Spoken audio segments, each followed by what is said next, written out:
चेतं यथाशक्ति द्रव्याणि समर्पयामि। ओम दक्षिणाहीम संहिता यथाशक्ति समर्पितम्। अनन्नपूर्ण फलदाता शांति प्रयच्छमे। ओम श्री केशवाय नमः। ओम श्री केशवाय नमः। कृपयां पुण्यं सद्गुणार्थे द्रव्य दक्षिणा समर्पयामि। हिरणाय गर्भ सामक्रगं भूतस्य जातपतिरेकं गदाधारं मोचेतं यथाशक्ति द्रव्याणि समर्पयामि।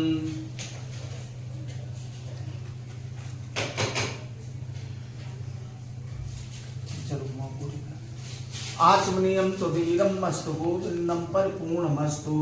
सहस्रसा पुरुष आचमनीयं तुदीरं मस्तु गोविंदो।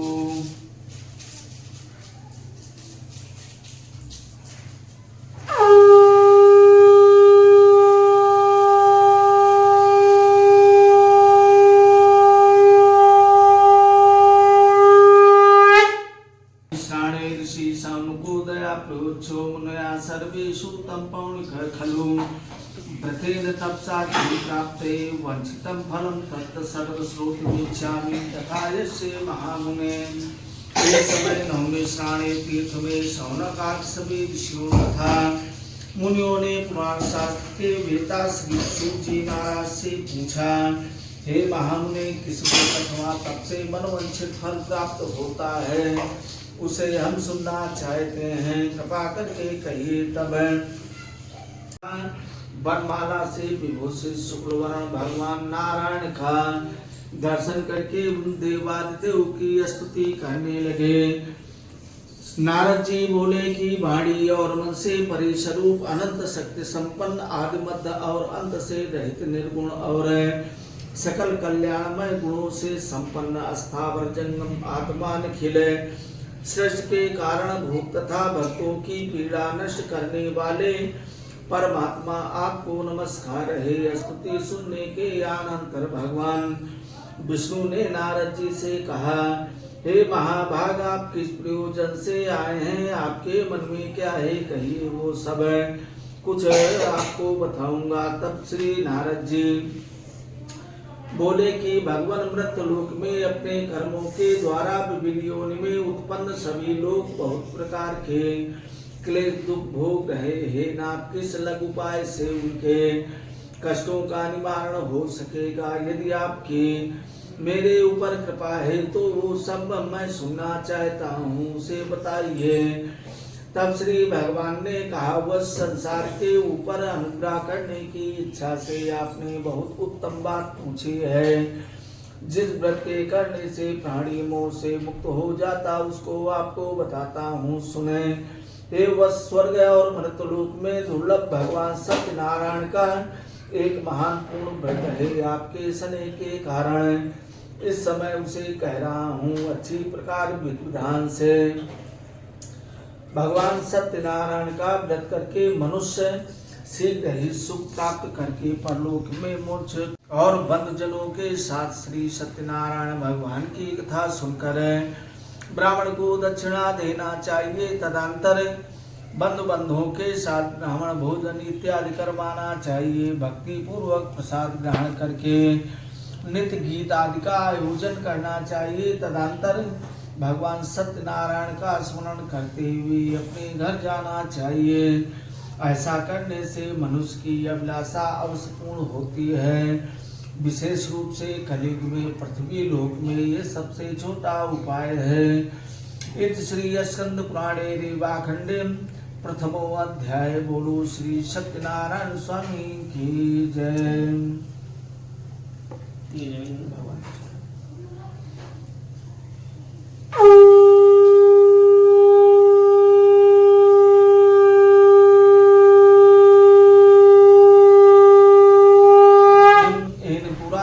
काशीपुरे रम्ये अशीष दिव्यो विप्रो निर्धनम त्रक्षणो व्याकुलो भूत्वा नित्यं ब्रह्मभूतले दुग्धं ब्राह्मण दृढ़ भगवान ब्राह्मण प्रिय व्रत ब्राह्मण स्वरूपम प्रयच्छामि द्विजात्मा किमार्थे भ्रम से विप्रमहि नित्यं सुदुखिता तत् सर्वश्रोतमिच्छामि कथायतम द्विज सत्तमम्।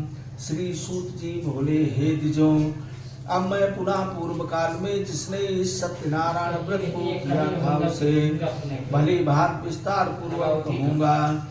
रमणी काशीपुर नामक नगर में कोई अत्यंत निर्धन ब्राह्मण रहता था। भूख और प्यास से व्याकुल होकर के प्रतिदिन पृथ्वी पे भटका करता था। ब्राह्मण प्रिय भगवान ने उस दुखी ब्राह्मण को देख करके वृद्ध ब्राह्मण का रूप धारण करके उस दिश से आदर पूर्वक पूछा, विप्र के श्री सत्यनारायण व्रत करूंगा ऐसा संकल्प करके वो ब्राह्मण भिक्षा के लिए चल पड़ा। वो उस दिन ब्राह्मण को भिक्षा में बहुत सा धन प्राप्त हुआ। उसी धन से बंधु बंधुओं के साथ भगवान सभी दुखों से मुक्त होकर के संपत्ति से संपन्न हो गया। उस दिन से लेकर के प्रत्येक महीने उसने ये व्रत किया। इस प्रकार भगवान सत्यनारायण के इस व्रत को करके वो श्रेष्ठ ब्राह्मण सभी पापों से मुक्त हो गया और उसने दुर्लभ मोक्ष को प्राप्त किया। हे विप्र, पृथ्वी पर जब भी कोई मनुष्य श्री सत्यनारायण का व्रत करेगा उसी समय उसके समस्त दुख नष्ट हो जाएंगे। हे ब्राह्मणों, इस प्रकार भगवान नारायण ने महात्मा नारद जी से जो कुछ कहा मैंने वो सब कह दिया। अब आगे क्या कहूँ। ऋषि बोले कि हे मुनि, इस पृथ्वी पर उस ब्राह्मण से सुने हुए इस व्रत को किसने किया हम सब सुनना चाहते हैं। हुआ देख प्रणाम करके उससे बोला, प्रभु ये आप क्या कर रहे हैं, इसके करने से किस फल की प्राप्ति होती है, विस्तार पूर्वक कहिए। तब विप्र ने कहा कि ये श्री सत्यनारायण व्रत है जो सभी मनोरथों को प्रदान करने वाला। उसी के प्रभाव से मुझे ये महान धन की प्राप्ति हुई है। जल पीकर तथा प्रसाद ग्रहण करके वो नगर को चला गया और सत्यनारायण देव के लिए मन से सोचने लगा कि आज लकड़ी बेचने से जो धन प्राप्त होगा उसी धन से भगवान सत्यनारायण का श्रेष्ठ व्रत करूंगा। इस प्रकार मन से चिंतन करता हुआ लकड़ी को सर पर रख करके वो सुंदर नगर में गया जहाँ धन संपन्न लोग रहते थे। उस दिन उसे लकड़ी का दुगना मूल्य प्राप्त हुआ। तदंतर प्रसन्न हृदय होकर के पके केला, घी, दूध, गेहूं का चूर्ण लिया और सब सामग्री एकत्रित करके उसने बंधु बंधुओं को बुला करके विध विधान से भगवान सत्यनारायण का व्रत किया। उस व्रत के प्रभाव से वो धन पुत्र से संपन्न हो गया और इस लोक में अनेक सुखों को भोग करके अंत में वो सतपुर वैकुंठ को चला गया। इत श्री स्कंद पुराणे देवाखंडे दूसरो अध्याय। बोलो श्री सत्यनारायण स्वामी की जय। दीदी जय हो।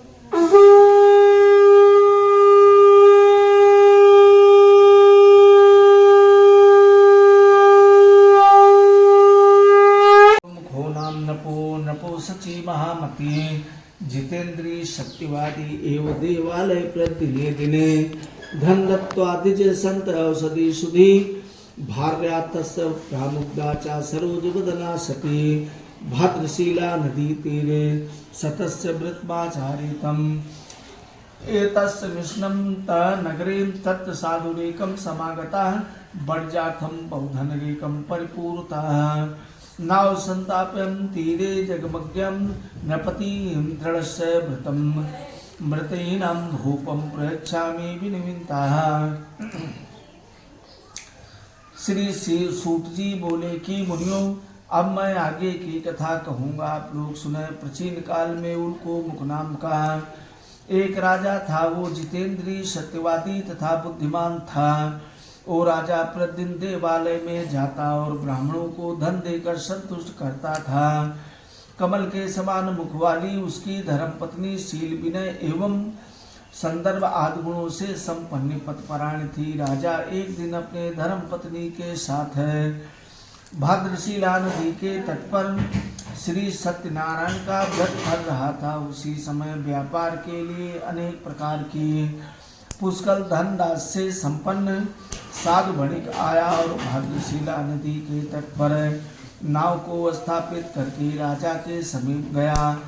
और राजा को उस व्रत में दीक्षित देख करके विनय पूर्वक पूछने लगा कि राजन, आप भक्ति युक्त चित्त से क्या कर रहे हैं, कृपा करके बतलाइए, इस समय मैं सुनना चाहता हूँ। हे साधु, पुत्रादि की प्राप्ति की कामना से अपने बंधुजनों के साथ में अतुल तेज संपन्न भगवान विष्णु का व्रत एवं पूजन कर रहा हूँ। कहा, राजन, आप इस विषय में आप मुझे सब कुछ विस्तार से बतलाइए। आपके कथनानुसार मैं व्रत पूजन करूंगा। मुझे भी संतान नहीं है, इससे अवश्य संतान की प्राप्ति होती है। ऐसा विचार करके वो व्यापार से निवृत्त हो करके आनंद पूर्वक अपने घर गया। उसने अपनी भार्या से संतान प्रदान करने वाले इस सतव्रत को विस्तार पूर्वक बताया तथा जब मुझे संतान की प्राप्ति लीलावती नाम की सती साध्वी भार्यापति के साथ आनंदित चित्त से ऋतुकालीन धर्माचरण में प्रवृत्त हुई और भगवान सत्यनारायण की कृपा से वो गर्भवती हो गई और तथा 10वें महीने में उससे एक कन्या उत्पन्न हुई और वो शुक्ल पक्ष के चंद्रमा की भांति प्रतिदिन बढ़ने लगी। उस कन्या का नाम कलावती रखा गया था। इसके बाद एक दिन लीलावती ने अपने स्वामी से मधुर वाणी में कहा, आप पूर्व संकल्पित श्री सत्यनारायण के व्रत को क्यों नहीं कर रहे हो। साधु बोला कि हे प्रिय, इसके विवाह के समय व्रत करूंगा। इस प्रकार अपनी पत्नी को भली भांत आश्वासन देकर वो व्यापार करने के लिए नगर की ओर चला गया। इधर कन्या कलावती पिता के घर में बढ़ने लगी। तदंतर धर्मज्ञ साधु ने नगर में सखियों के साथ क्रीड़ा करती हुई अपनी कन्या को विवाह योग देख करके आपस में मंत्रणा करके कन्या के विवाह के लिए श्रेष्ठ वर का आवेशण करो, ऐसा दूत से कह करके शीघ्र से भेज दिया। उसकी आज्ञा प्राप्त करके दूत कंचन नामक नगर में गए और वहां से एक बड़िक पुत्र को लेकर के आया। उस साधु ने उस बड़िक के पुत्र को सुंदर और गुणों से संपन्न देख करके अपनी जात के लोगों तथा बंधु बंधुओं के साथ संतुष्ट चित्त हो विध विधान से बड़िक पुत्र के हाथ में कन्या का दान कर दिया। उस समय वो साधु बड़िक दुर्भाग्यवश भगवान का वो उत्तम व्रत भूल गया। पूर्व संकल्प के अनुसार विवाह के समय व्रत न करने के कारण भगवान उस पर रुष्ट हो गए। कुछ समय पश्चात अपने व्यापार में कुशल वो साधु बड़े काल की प्रेरणा से अपने दामाद के साथ व्यापार करने के लिए समुद्र के समीप श्री संपन्न दामाद के साथ व्यापार करने लगा। तदंतर वे दोनों राजा भ्रष्ट देख करके श्राप दे दिया, हे वैश्य, तुमको कठिन दुख प्राप्त होगा। इतना एक दिन एक चोर राजा चंद्रकेत के धन को चुरा करके वहीं आया जहाँ दोनों बड़े स्थित थे। वो अपने पीछे दौड़ते हुए दूतों को देख करके भयभीत चित्त से धन वहीं छोड़ करके शीघ्र ही छिप गए। इसके बाद राजा के दूत वहाँ आ गए जहाँ वे दोनों साथ बड़े थे। तब राजा के धन को देख करके वे दूत उन दोनों को बड़े पुत्रों को बांध करके ले गए और हर्षपूर्वक दौड़ते हुए राजा से बोले कि हे प्रभु, हम दो चोर पकड़ के लाए हैं, इन्हें देख करके आज्ञा प्रदान कीजिए। राजा के आज्ञा से दोनों को शीघ्र ही दृढ़ता पूर्वक बांध करके बिना विचार किए ही महान कारागार में डाल दिए गए। भगवान सत्यदेव की माया से किसी ने उन दोनों की बात नहीं सुनी और राजा चंद्रकेत ने उन दोनों उनके घर में सारा का सारा धन चोरों ने चुरा लिया। लीलावती शारीरिक तथा मानसिक पीड़ाओं से युक्त भूख प्यास से व्याकुल होकर के वो अन्न की चिंता से दर दर भटकने लगी। कलावती कन्या भी अपने भोजन के लिए इधर उधर प्रतिदिन घूमने लगी। एक दिन वो क्षुधा से पीड़ित होने के कारण कलावती एक ब्राह्मण के घर गई। वहां जाकर के उसने श्री सत्यनारायण के व्रत पूजन को देखा। वहां बैठ कर के उसने कथा सुनी और वरदान मांगा। तदंतर प्रसाद ग्रहण करके वो कुछ रात होने पर घर गई। तब माता लीलावती ने कलावती कन्या से प्रेम पूर्वक पूछा, पुत्री रात में तू कहाँ रुक गई थी, तुम्हारे मन में क्या है? कलावती कन्या ने तुरंत माता से कहा कि माँ, मैंने एक ब्राह्मण के घर में मनोरथ प्रदान करने वाला व्रत देखा है।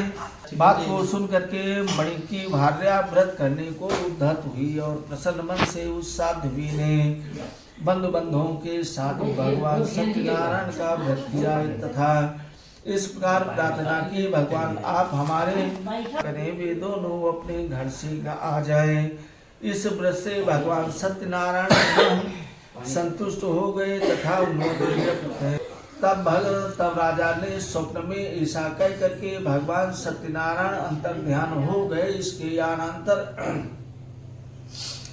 प्रातःकाल राजा ने अपने सभासदों के साथ सभा के मध्य बैठकर अपना सपना लोगों को बताया और कहा, दोनों बंदी बड़े पुत्रों को शीघ्र ही मुक्त कर दो। राजा की ऐसी बात सुनकर के वे राजपुरुष दोनों महाजनों को बंधन मुक्त करके राजा के सामने ला करके विनय पूर्वक बोले, महाराज, भेड़ी बंधन से मुक्त करके दोनों बड़े पुत्रों को लाए गए। इसके बाद दोनों महाजन बड़े पुत्र नृपश्रेष्ठ राजा चंद्रकेत को प्रणाम करके अपने पूर्व वृत्तांत का स्मरण करते हुए विह्वल हो गए और कुछ बोल ना सके। राजा ने बड़े पुत्रों को देख करके आदर पूर्वक कहा, आप लोग को प्रारब्धवश महान दुख प्राप्त हुआ है, इस समय कोई भय नहीं। ऐसा कह करके उनकी बेड़ी खुलवा करके छौर कर्म आदि करवा करके राजा ने वस्त्र अलंकार दे करके उन दोनों का बड़े पुत्रों को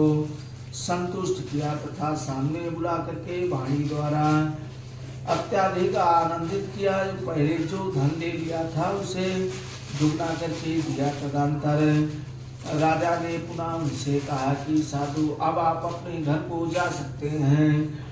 राजा को प्रणाम करके आपकी कृपा से हम जा सकते हैं। ऐसा कह करके उन दोनों ने महान वैश्यों ने अपने घर की ओर प्रस्थान किया। इत श्री स्कंद पुराणे रेवा खंडे 30वां अध्याय। बोलो श्री सत्यनारायण स्वामी की जय।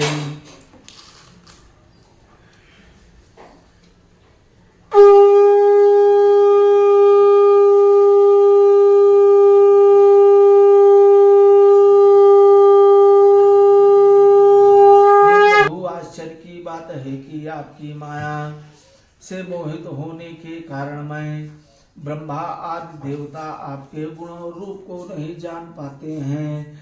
मैं आपकी शरण में हूँ। मैं मूर्ख आपकी माया से मोहित हो धन की रक्षा करें। ऐसी वाणी सुन करके भक्ति युक्त करके भगवान जनार्दन संतुष्ट हो गए। भगवान श्री हरि उसे अभिष्ट वर प्रदान करके अंतर ध्यान हो गए। इसके बाद वो साधु अपने नौका में चढ़ करके उसने धन से परिपूर्ण देख करके भगवान सत्यदेव की कृपा से हमारा मनोरथ सिद्ध हो गया, ऐसा कह करके सज्जनों के साथ उसने भगवान का विधि पूर्वक पूजन किया। भगवान सत्यनारायण की कृपा से वो धन पुत्र आदि से संपन्न हो गया और नाव को प्रयत्न पूर्वक संभाल करके अपने देश के लिए रवाना हुआ और रतनपुरी नगरी को देखा। इसके बाद उसने अपने धन के रक्षक दूतों को अपने आगमन का समाचार देने के लिए अपने घर भेजा था। पश्चात उस दूत ने नगर में जाकर के उसकी साधु भार्या को देख करके हाथ जोड़ करके प्रणाम किया। उसके लिए अभिष्ट बात कही। सेठ जी अपने दामाद के साथ तथा बंधुजनों के साथ बहुत से सारे धन को कमा करके वो नगर के निकट पधार गए। दूत के मुख से ये बात सुन करके वो महान आनंद से विह्वल हो गया और उस साध्वी ने श्री सत्यनारायण की पूजा करके अपनी पुत्री से कहा, मैं साधु के दर्शन करने के लिए जा रहा हूँ, तुम शीघ्र ही पूजा करके आ जाना। माता ऐसा वचन सुन करके व्रत को समाप्त करके वो प्रसाद को परित्याग करके कलावती कन्या भी वहां पर जा पहुंची। जब वहां पर देखा कि उसके पति को नाव सहित जल में अंतर ध्यान कर दिया। इसके बाद कलावती कन्या ने अपने पति को ना देख महान शोक से रुदन करती हुई पृथ्वी पर गिर पड़ी। नौका का आदर सत्य था। कन्या का अत्यंत दुखी हो देख भयभीत मन से साधु वणिक ने सोचा कि ये क्या आश्चर्य हुआ है। तब नाव का संचालन करने वाले भी सभी चिंतित हो गए। तदंतर वे लीलावती भी अपने कन्या को देख करके विह्वल हो गई और अत्यंत दुख से विलाप करती हुई अपने पति से इस प्रकार बोली, कभी अभी अभी नौका के साथ वो श्री सत्यनारायण का महात्मा कौन जान सकता है।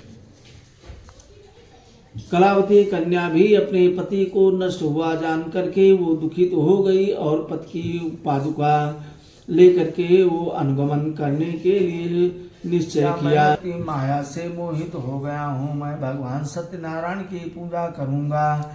सभी को बुला करके इस प्रकार कह करके उसने अपने सत्यदेव मन की इच्छा प्रकट की और बारंबार भगवान सत्यदेव को दंडवत प्रणाम किया। इसके दिनों के परिपालक भगवान सत्यदेव प्रसन्न हो गए। भक्तवत्सल भगवान ने कृपा पूर्वक कहा, तुम्हारी कन्या प्रसाद को छोड़ करके चली आई, यदि ये घर जा करके प्रसाद ले करके वापस आवेगी तो इसका पति मिल जाएगा, इसमें कोई संदेह नहीं है। कलावती कन्या तुरंत घर गई और प्रसाद ले करके जब वापस आई तो उसने अपने पति को देखा। उसी समय वो सज्जनों और बंधु बंधुओं के साथ अपने घर गया। तदंतर पूर्णिमा और संक्रांति को सर्वोपरि प्रसन्न होकर के भगवान सत्यनारायण का व्रत पूजन करते हुए वो वैकुंठ को चला गया। इत श्री स्कंद पुराणे रेवा खंडे चतुर्थो अध्याय। बोलो श्री सत्यनारायण स्वामी की जय।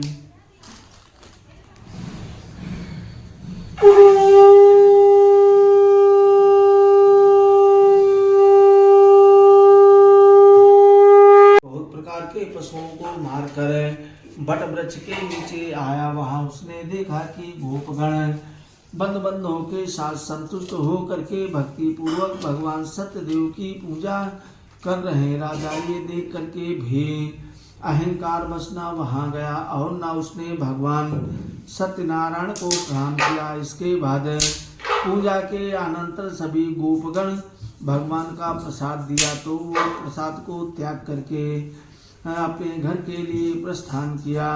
और जब अपने घर आया तो देखा कि उसके 100 पुत्र थे वो नष्ट हो गए। राजा ने मन में निश्चय किया कि अवश्य भगवान सत्यनारायण ने हमारा सर्वनाश किया, इसलिए मुझे वहीं जाना चाहिए जहाँ सत्यनारायण का पूजन हो रहा था। ऐसा मन में निश्चय करके वो राजा गोपगणों के समीप गया और उसने गोपगणों के साथ भक्ति श्रद्धा से युक्त होकर के भगवान सत्यनारायण की पूजा की।